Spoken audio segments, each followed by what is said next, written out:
Have you ever wondered what would happen to a dead body in space? Let's ponder the unthinkable for a moment. Imagine an astronaut out on a routine spacewalk suddenly collapses. The unthinkable happens, cardiac arrest, and within minutes, they're gone. This is a scenario that thankfully has never transpired. Of the 21 lives lost in space to date, spacecraft malfunctions, not individual health issues, have been the cause. However, let's continue with our hypothetical situation. Here we have a crew in space, with one of their own now lifeless. They face a crucial decision: what to do with the body. Left on board, it would pose a risk of contamination as it began to decay. One option, release it into the void of space. But what would the unforgiving environment of space do to a human body? In the vacuum of space, an immediate transformation would take place. Any liquid on the body's surface, from the skin, eyes, mouth, ears, and even the lungs, would instantaneously turn to gas. Blood vessels near the surface could rupture, bleeding out, even post-mortem. The remaining water within the body would likely freeze due to the frigid baseline temperature of space, which is around negative 454.81 degrees Fahrenheit. This loss of liquid, coupled with freezing, could lead to a kind of mummification, preserving the body in a dehydrated state. The end result? A desiccated corpse floating in the vastness of space. Now, what happens next would hinge on whether any bacteria was still present on the body. Studies conducted on the International Space Station have demonstrated that bacteria can survive in space for at least 3 years. If bacteria were indeed present, they could begin to break down the body. The rate of decomposition would be influenced by the extreme temperatures in space, which can fluctuate between a freezing negative 328 degrees Fahrenheit to a scorching 392 degrees Fahrenheit. So, if an unfortunate event led to a body being released into space, how would it fare in the harsh environment? Let's explore this further in the next scene. The instant a body is exposed to the vacuum of space, several things happen. Let's take a moment to delve into the chilling reality of what occurs when human physiology meets the harshness of space. Remember, space is a near vacuum with extreme temperatures, and the human body isn't designed for this environment. So the moment a body is exposed to the vacuum of space, the liquids on the body's surface would begin to evaporate almost instantly. This includes moisture from the skin, eyes, mouth, ears, and even the lungs. The low pressure of space would cause this rapid evaporation, transforming the liquids on the body's surface into gas. Imagine the skin drying out, the eyes losing their moisture, the mouth and ears being stripped of their natural lubrication. A rather unnerving picture, isn't it? The effects don't end there. Blood vessels near the surface could rupture and bleed, even after death. The body's own life force, the blood, would escape into the vacuum of space, adding another layer of grimness to this scenario. The remaining water within the body wouldn't fare any better. Due to space's incredibly low baseline temperature of minus 454.81 degrees Fahrenheit, or minus 270.45 degrees Celsius for our metric friends, this water would likely freeze. This process of liquid loss and freezing could lead the body into a mummified state. A shell of its former self, the body would essentially be preserved, but in a dehydrated and frozen state. It might look like a desiccated husk, a grim reminder of the perils of space. This is the fate of anyone exposed to space without a spacesuit. But what happens next? Well, the story of a body in space doesn't end here. There are other factors at play, including bacteria, radiation, and the forces of gravity. But we'll get to that in the next segment. For now, let's take a moment to reflect on the initial effects of space exposure on the human body.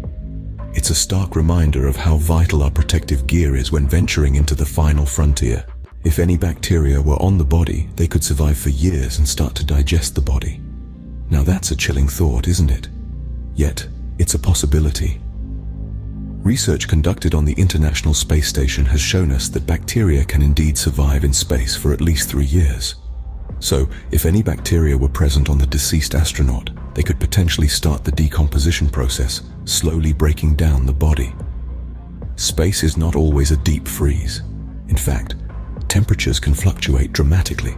For instance, On the surface of the International Space Station, temperatures can range from a frigid negative 328 degrees Fahrenheit to a scorching 392 degrees. In these warmer conditions, decomposition could be greatly accelerated. The bacteria, if present, would have a veritable feast, hastening the breakdown of the body. But let's not forget about the powerful radiation in space. This isn't your everyday suntan-inducing type of radiation. No, this is the kind of radiation that breaks apart carbon bonds and degrades skin and muscles. It's not a pretty picture, but it's an important part of the process. The radiation would continue to work on the body, further contributing to decomposition. So we have bacteria potentially feasting on the body, and radiation breaking down the skin and muscles.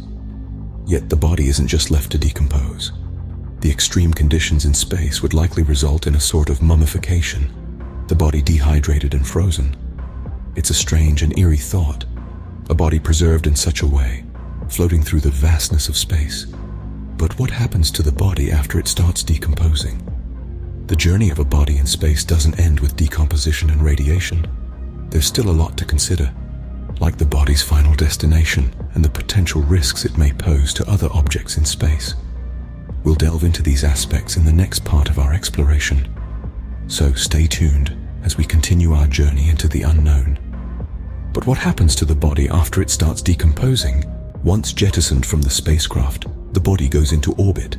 It's a surreal concept, isn't it? A human form, now lifeless, making its way around the Earth, set adrift in the vast expanse of space. But this journey is far from a peaceful, eternal voyage. The body, now a piece of space debris, faces the very real risk of colliding with other objects in orbit. Imagine, if you will, the multitude of satellites, spent rocket stages, and fragments of destroyed spacecraft currently circling our planet. This space flotsam and jetsam, some moving at speeds up to 17,500 miles per hour, pose a significant threat to our space traveler. Miles Harris, a doctoral student at the University College London Institute for Risk and Disaster Reduction, even went as far as to say that running into one is actually a risk a dead body could face. NASA, being well aware of the risks, recommends going further into space and leaving planetary orbit before releasing a body. It may sound cold, but it's a matter of practicality. A body, after all, is a hard object. A collision could cause real damage, not just to the body itself, but to the spacecraft or satellite it hits. But what if the body manages to avoid these space hazards? What then? Well, the pull of gravity, ever present, even in the void of space, would slowly draw the body back towards Earth, especially if the death occurred within low Earth orbit, which is about 1,200 miles from Earth. Over time, the body, now a mummified, radiated, and possibly decomposed shell of its former self, would start to descend. And as it nears our planet, the most dramatic part of its journey begins. Upon re-entry into the atmosphere, the body would burn up. In a final blaze of glory, the space traveler would become a shooting star, a brief but brilliant spectacle in the night sky. If it manages to avoid collision, the body would re-enter the atmosphere and burn up. Releasing a body into space isn't the only option. There are other potential solutions for this grim scenario. For instance, one alternative could be the concept of a body bag, developed by the Swedish eco-burial company Promessa. The body bag system proposes to freeze dry and shatter the body, turning it into a fine, sterile powder. This powder could then be safely stored until the spacecraft returns to Earth. Another possibility is the space burial or Celestis memorial space flights, where a small portion of cremated remains is launched into space. This method, however, would require pre-cremation, which might not be feasible in a sudden death scenario aboard a spacecraft. Now, let's take a moment to summarize our journey through this thought-provoking topic. We started with the unthinkable scenario of an astronaut dying during a spacewalk. We then moved on to discuss the initial effects of space on the body, where the low-pressure vacuum would cause any liquids on the body's surface to vaporize, and the remaining water in the body would freeze, leading to a kind of mummification. We also explored the potential for decomposition, depending on whether any bacteria survived on the body. This process could be accelerated in hotter environments and would be further impacted by the powerful radiation in space, breaking down the body's carbon bonds and leading to the degradation of skin and muscles. Finally, we discussed the journey of the body in space, where it could potentially collide with other objects in orbit, or slowly be drawn back towards Earth by gravity, eventually burning up upon re-entry into the atmosphere. While we hope such a situation never arises, it's fascinating and a bit eerie to consider what would happen to a dead body in space. It's a reminder of the incredible challenges and dangers that our brave astronauts face when exploring the final frontier.